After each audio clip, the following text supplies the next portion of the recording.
बेटाई खूबे मजा। ए देवर जी ए तारा बर्दाश्त नहीं के हो है ने देवर भाभी से भेंट भइल बता। ए देवर जी सुनो तानी। अच्छा हे गर्मी के मौसम में अच्छा इतना ना गर्मी होता बहुत गर्मी भइल बता पूरा देहिए गर्मी में भीज गेल का बा। हमरो से बताई। अच्छा सुनी ना बोला एगो हमर काम कर देती कह द बोला कि रगरी के तनो बर्फ दहिया नामी ना होखे कि रगरी के तनो बर्फ दहिया नामी ना होखे। ए देवर जी बोला कुछ ऐसन कराए देवरू भतार के कमी ना होखे। बाबा तारा भैया के बड़ा याद आवता ए देवरू। आई इतना भाईए न बड़ा सो ई सब भाईए न हुआ ए लो से का होखे वाला बा आवा बिरहिया की गर्मी के दिन बा आवा आवा लड़ल कि रगरी के तनो बर्फ दहिया नामी ना होखे।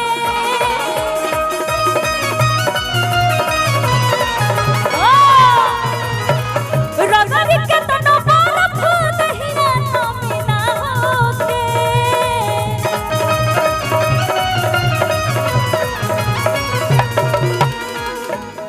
तो कुछ ऐसन कराए देवरू कुछ ऐसन कराए देवरू भतार के कमी ना होखे। कुछ ऐसन कराए देवरू भतार के कमी ना होखे।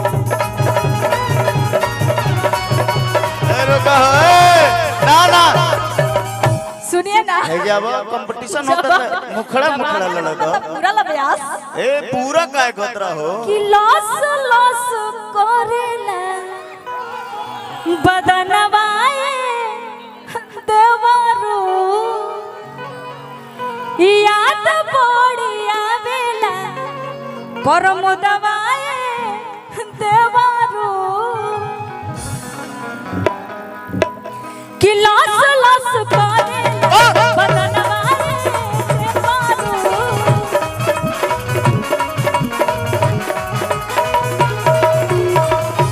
आओ ना लॉस लॉस करेला बदनवाए देवरू।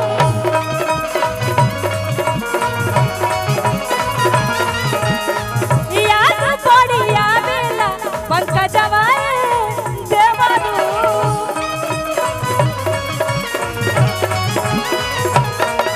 ए देवर बबुआ और एगो दुख बा हां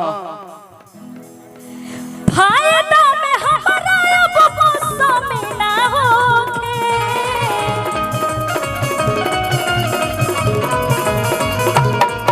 फायदा में हमारा अब मौसम ना होखे। कुछ ऐसन कराए देवरू कुछ ऐसन कराए देवरू भतार के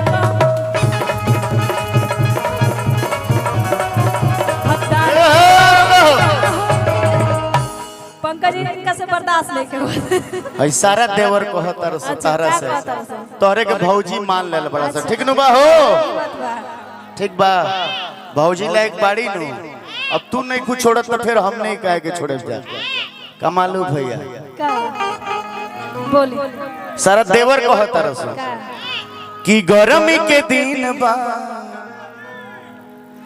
हरे लागत न नीन बा बेना डोला द भौजी छापा झा डोला दो अरे बाप रे बाप हे बेना पर तो 4 रोटी जगह पर हम 10 रोटी खाए अरे बाप हो बाप बारे भौजी की गर्मी के दिन बा हरे लागत न नीन बा देवर सारा परेशान बड़ो सो घर के पंखा उनका सब खराब भइल बा अच्छा ठीक बनू तो कह तरस कि बेना डोला दो तनी छपा झ ए भौजी का हो भौजी हो का हो भौजी का हो मैदान लगल बका हाय दैया आई कौन बोला जी कौन कौन पीछे से बोला हाँ हमारा छोटका साला बोला का बेटा तू विशाल कि बेना डोला दो भौजी छपा झा चुहत पसीना भौजी टपा टप चुहत पसीना भौजी टपा टप चुहत पसीना भौजी टपा टप गर्मी के दिन बा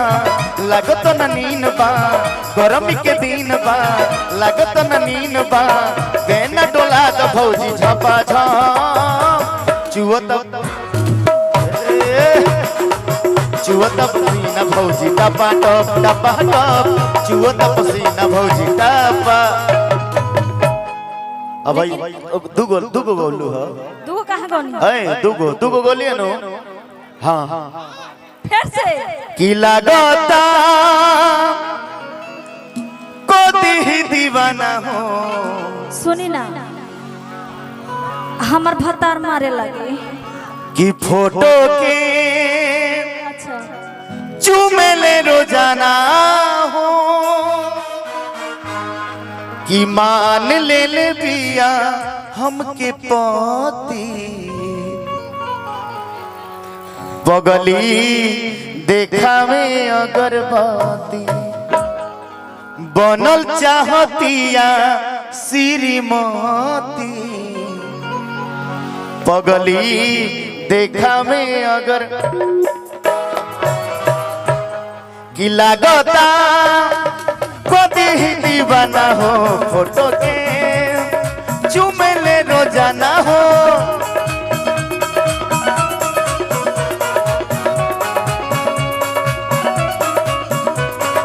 लागता कोदी दीवाना हो फोटो के चुमेले रोजाना हो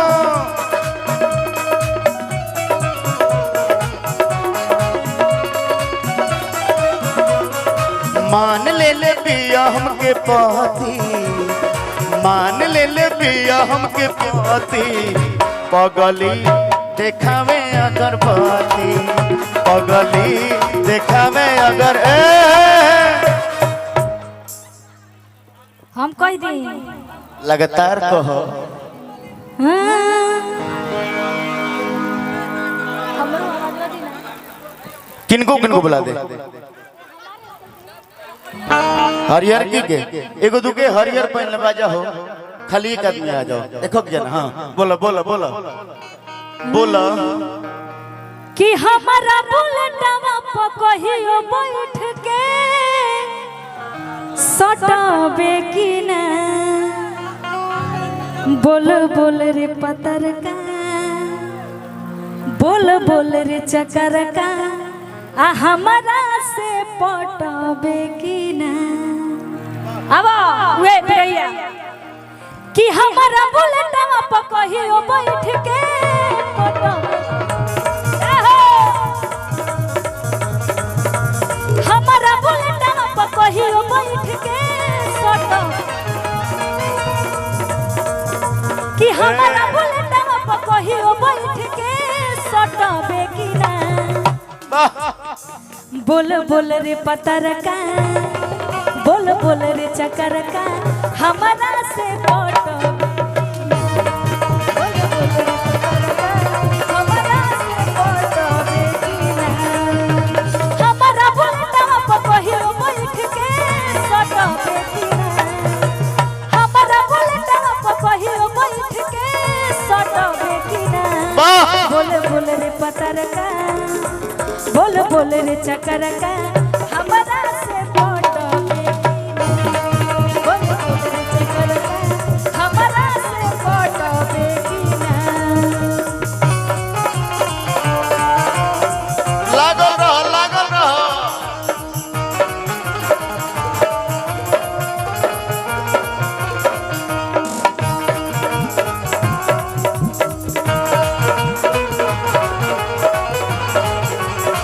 तो समंदर पार लगे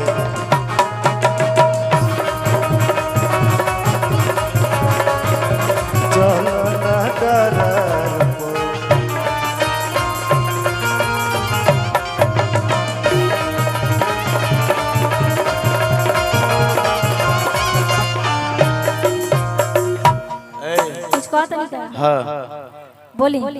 तू गरी बुलेट चलाओ तरुका बुलेट तो लड़की चलाते बड़ी सन आजकल अच्छा कहे के बाप